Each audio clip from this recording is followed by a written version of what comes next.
Salve, salve investidores e investidoras interessados em saber se vale a pena investir em HGLG11 ou não. HGLG11 que é um fundo de investimento imobiliário, um FII de galpões logísticos, tá bom? Essa pergunta e outras vão ser respondidas no quadro de hoje do Pergunte ao Sena, que caso tu não conheça é o quadro onde eu venho aqui na cara e respondo sempre com 100% de objetividade e principalmente 100% de independência.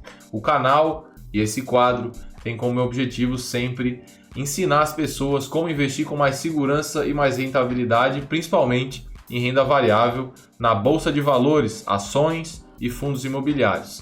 Beleza? E as perguntas respondidas aqui são enviadas por vocês, tanto por aqui pelo YouTube, se quiser deixar um comentário, pode deixar, tá bom? Quanto no meu Instagram e também na minha lista de e-mails. Beleza? Então, sem mais delongas, vamos logo para a primeira pergunta, que é da Luciana, do Rio Grande do Sul. E ela pergunta: HGLG11, vale a pena investir? Como eu falei, o HGLG11 é um fundo da Edin Grifo, tá bom? Que é uma gestora renomada, famosa, então nesse aspecto ok. Que tem 19 galpões logísticos espalhados por São Paulo, Rio de Janeiro, Minas Gerais, Pernambuco e Santa Catarina, talvez, não estou lembrado muito bem agora, tá bom? Eu estava vendo alguns outros FIIs também. Mas ele tem nesses 4 estados aí no mínimo, tá bom? 19 galpões logísticos, a taxa de vacância é 8,1%, uma taxa baixa, tá bom? Comparado a outros fundos aí de logística que tem taxas muito mais altas, é um fundo que está muito bem nesse aspecto. Inclusive, pelo cenário que tem hoje, é uma taxa de vacância bem legal. E nos últimos 12 meses, pagou em dividendos para os seus cotistas 9,8%, mais ou menos aí 0,8%, pingando mês a mês na tua conta, o que também não é nada mal. A única coisa que eu trouxe aqui, que é um ponto negativo desse FII, quando comparado a alguns outros do setor, é que o preço, né, o indicador de preço por valor patrimonial desse FII está acima de 1, está em 1,08, ou seja, para cada R$1 de patrimônio líquido que tem no fundo, tu está pagando R$1,08, ou seja, um prêmio, né? Quando o PVP está acima de 1, se fala que tu paga um prêmio, e quando está abaixo de 1, se fala que tu paga com desconto. Então, enquanto tem outros FIIs que estão sendo negociados com desconto sobre o valor patrimonial, o HGLG11, por todos os bons motivos que eu citei agora, está com um sobrepreço, tá bom? Isso não significa que seja um mau investimento, tá? Só estou chamando a atenção para esse indicador que está alto justamente por tudo que eu falei. Vacância baixa, dividendo alto, bons imóveis espalhados por 4 bons estados. Então, isso tudo levou a um sobrepreço, digamos assim, no valor patrimonial, mas eu considero o HGLG11 um bom investimento sim, acho que vale a pena investir nele. A próxima pergunta é do Daniel, de São Paulo. Ele pergunta como saber se um FII está barato. E aí, quando a gente fala de imóvel, inclusive, o último quadro do Pergunte ao Sena teve uma pergunta parecida, só que era sobre ações, tá bom? Agora sobre FIIs. E eu falei que para ações a gente devia analisar o indicador preço por lucro. No caso de FIIs, a gente pode analisar o dividend yield. Por quê? Porque os FIIs são obrigados por lei a distribuir 95% do seu resultado em dividendos. As ações, não. Então, tu não pode analisar uma ação pelo seu dividend yield, vai ser muito fraca a análise. Por outro lado, se tu analisa o dividend yield dos fundos imobiliários, eles querem dizer muito mais porque eles são obrigados a distribuir no mínimo 95% do resultado. Então, ao analisar o dividend yield, tu mais ou menos está analisando ali o resultado, tá bom? Algo muito próximo do resultado. Existem outros indicadores, mas que são mais complexos, não dá para eu tratar aqui. Então, vou falar sobre dividend yield e preço por valor patrimonial, que é o que eu falei agora do HGLG11.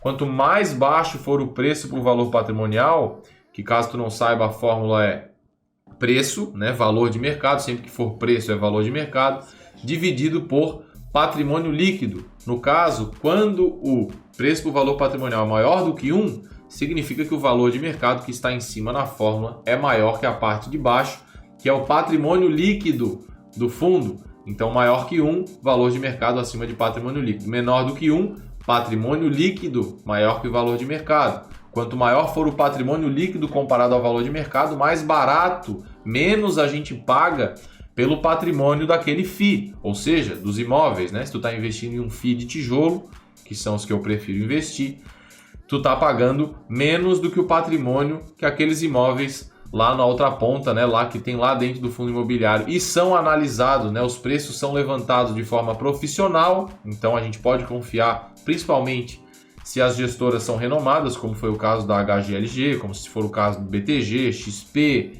Kinea, que é do Itaú, tá bom? Por isso que eu sempre falo para ficar ligado na gestora. A gestora tem que ser de confiança, tá bom? Porque aí a gente pode confiar no profissionalismo do preço, né? Da avaliação dos imóveis que tem lá dentro do FII. Então, primeiro veja o resultado, né? O dividend yield. Existem outros indicadores como cap rate, funds from operations yield, também são importantes, tá? Depois se quiser estudar esses dois, ou se quiser também se inscrever na Semana Viver Dividendos, onde eu falo sobre eles, o link está na descrição desse vídeo, é na segunda aula, onde eu ensino como escolher os melhores FIIs para investir, os mais baratos, né? Quais indicadores analisar, bem completo, com mais profundidade, logicamente, do que esse vídeo que é curto aqui para o YouTube, tá na descrição do vídeo, beleza? Mas então vamos ficar simples aqui para quem está começando, dividend yield e preço por valor patrimonial. Caso queira se aprofundar, funds from operations yield e cap rate, beleza? Como eu falei, o HGLG11 está sendo negociado a 1,08, o que significa que ele está sendo negociado com um prêmio de 8% sobre o seu patrimônio, e é perfeitamente capaz de tu achar vários FIIs que estão sendo negociados com desconto, ou seja, PVP abaixo de 1, tá? Ou seja, um FII com um PVP de 0,9 está sendo negociado com 10% de desconto sobre o seu valor patrimonial. Quanto menor for, mais seguro é o investimento, porque menos nós estamos pagando por mais participação de patrimônio dentro daquele FII, beleza? A terceira pergunta é do Manuel de São Paulo, uma pergunta simples, meio aberta, uma dica para o investidor iniciante. Então, assim como a pergunta, eu vou dizer direto na lata, que é uma dica, na verdade, para qualquer área, né? Para qualquer lugar que a gente é iniciante, né? Por algum motivo as pessoas acham que na bolsa é diferente, né? Por algum motivo as pessoas acham que porque elas sabem alguma coisa da vida delas, elas sabem algo sobre a bolsa. Quando na verdade a bolsa é como em qualquer lugar, é como a academia, é como ir no médico. Quando tu vai fazer alguma coisa na academia, tu vai falar com quem? Com o instrutor da academia, ele que vai te ensinar como fazer o exercício certo, como ter o melhor resultado, como ter menos esforço e mais resultado, tá? Da mesma forma o médico, se tu tá doente, é ele que vai te dizer o que é para tu fazer para ter resultado. Na bolsa é a mesma coisa, por isso que as pessoas precisam investir em conhecimento. Em qualquer área da vida, na bolsa não é diferente.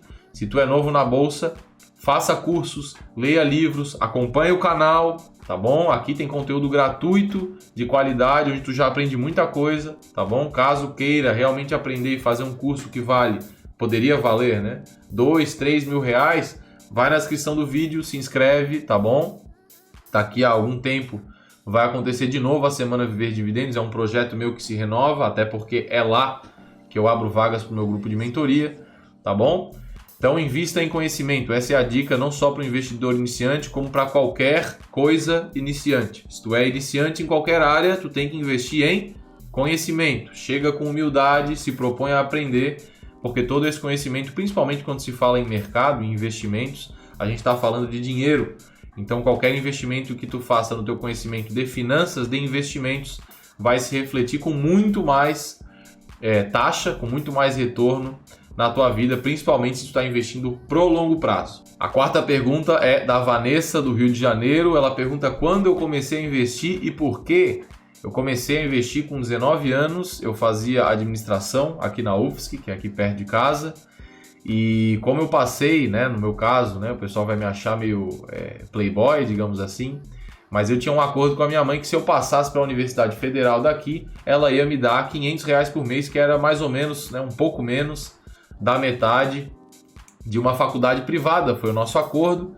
E logo que eu entrei eu também consegui um estágio, porque, né, meus pais sempre falavam que era importante eu começar a trabalhar desde cedo, e isso foi muito importante. É uma dica que eu dou para qualquer jovem que está vendo aí, tá bom? Se coloque no mercado, porque é trabalhando que se aprende, a experiência prática vale muito mais que a experiência teórica, tá bom?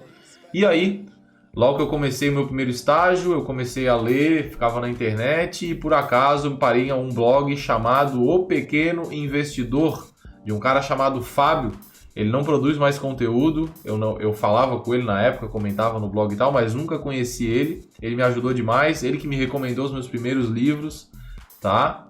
E a partir daí, graças a Deus, eu já caí direto no Benjamin Graham, Warren Buffett, né? Que são os caras que tiveram os melhores resultados na bolsa, são os caras que mais estudaram, que têm as bases estatísticas de resultado mais sólidas. E aí, foi seguindo esse caminho que depois eu trabalhei por 2 anos numa gestora, já trabalho agora há 3 anos na Previdência do Estado, antes disso trabalhei na Previdência de Balneário Camboriú, tudo isso junto com os meus cargos públicos, né? Eu era auditor em Balneário e tinha esse cargo na Previdência, justamente porque eu tinha a certificação que é exigida pelo Ministério da Economia, né? Pela Previc, na verdade, que é um órgão que faz o controle dessa parte previdenciária pública. E agora na Previdência do Governo do Estado aqui de Santa Catarina, a SCPrev, e também, né, há algum tempo já, professor de investimentos, consultor também. E aí foi por isso que eu comecei a investir. Por quê, né? Porque também está na pergunta. Porque investir, para mim, significa muita coisa, muito mais do que só dinheiro. Eu comecei a perceber isso também porque os meus mentores ensinavam isso. Tudo na vida, no meu ponto de vista, é um investimento, né? Seja um investimento relacionado à saúde, à energia, a relacionamento, a dinheiro, enfim, tudo é investimento. Quanto mais tu aprende sobre investimentos, mais tu faz analogias com relação à tua vida. Tempo, não falei tempo, né? Investimento também é relacionado a tempo. A gente saber investir o nosso dinheiro significa que a gente compra tempo para nós. Significa que a gente compra energia, porque quanto melhor tu sabe investir, menos energia tu gasta, melhor tu dorme à noite, mais tranquilo, tá? Quando tu tem um método claro de investimento, também menos energia tu gasta, porque tu faz um método, né? Tu cumpre etapas, e normalmente quando tu tem um método claro também, né? Quanto mais vezes tu faz esse método, melhor tu fica, melhor não só tu fica no método, quanto também se tu se dedica a aprimorar esse método, melhor o método fica. Então vai uma coisa, eu costumo falar que é assim, né? Em ciclos, inclusive tem esse gráfico também no livro do Ray Dalio, Princípios, né? O ciclo de aprendizado é algo como assim, tu vai aprendendo para cima, mas conforme tu vai evoluindo, tu nunca mais volta para o ponto que tu voltou. Apesar de ter altos e baixos nessa jornada, ela vai sempre para cima. Beleza? Dei uma filosofada bem louca agora, mas essa foi a pergunta e essa foi a resposta. A quinta pergunta é do Matheus, do Paraná. Ele pergunta: comecei a investir e comprei BBAS3. O que você acha? Eu acho uma boa ação para iniciar, inclusive é uma das 3 ações que eu recomendo para os iniciantes iniciarem, né? Para começar a investir, Banco do Brasil, Taesa e Sanepar. São 3 ações seguras, né, de setores que são seguros, digamos assim. Todas essas 3 empresas deram lucros nos últimos 10 anos. Todas essas 3 empresas geram bastante caixa com consistência. Não é à toa que pagam dividendos também. E elas são mais seguras justamente por causa desses dividendos. Quanto mais dividendo uma empresa paga, mais colchão de segurança ela tem. Porque se ela tende a pagar dividendos consistentemente, o mercado não deixa ela cair tanto. Não dá para, por exemplo, uma empresa que paga 10% de dividendos cair 90%. Porque se ela cai 50%, o dividend yield já sobe para 20%. Claro, o número de dividendos distribuídos nos últimos 12 meses, ele é fixo, ele já foi pago. Enquanto isso, a cotação varia todo dia. Por isso que quando eu recomendo ações para iniciantes, eu dou foco para empresas que dão lucro com consistência, estejam sendo vendidas a preços baratos, justos ou baratos, né? Às vezes vai estar justo, às vezes vai estar barato. Se tiver caro, não vale a pena, né? Nunca vale a pena comprar nada caro. Mas essas 3 ações, Banco do Brasil, Sanepar e Taesa, são empresas que dão lucros consistentes, pagam bons dividendos e estão sendo vendidas por preços baratos hoje em dia, tá bom? Então é muito bom começar por essas empresas para saber como que tu vai lidar com a renda variável. Inclusive, eu vou pedir para o editor de vídeo botar o gráfico de lucros e de dividendos do Banco do Brasil aí na tela para vocês verem a consistência de lucros desse banco. Ao contrário de outras empresas que às vezes dá lucro, às vezes dá prejuízo, a gente pode ver que o Banco do Brasil deu lucros com consistência, lucros bilionários, né? Ali na esquerda do gráfico a gente pode ver os bilhões ali de lucro que o Banco do Brasil deu e também pagou dividendos durante todo esse período, beleza? Então, bom começo aí para ti, espero que tu invista em conhecimento, aprenda cada vez mais e desejo também tudo de bom com o teu investimento em Banco do Brasil. Esse foi mais um quadro do Pergunte ao Sena. Caso ainda não tenha se inscrito no canal, se inscreve, deixa o like e a gente se vê no próximo vídeo. Valeu!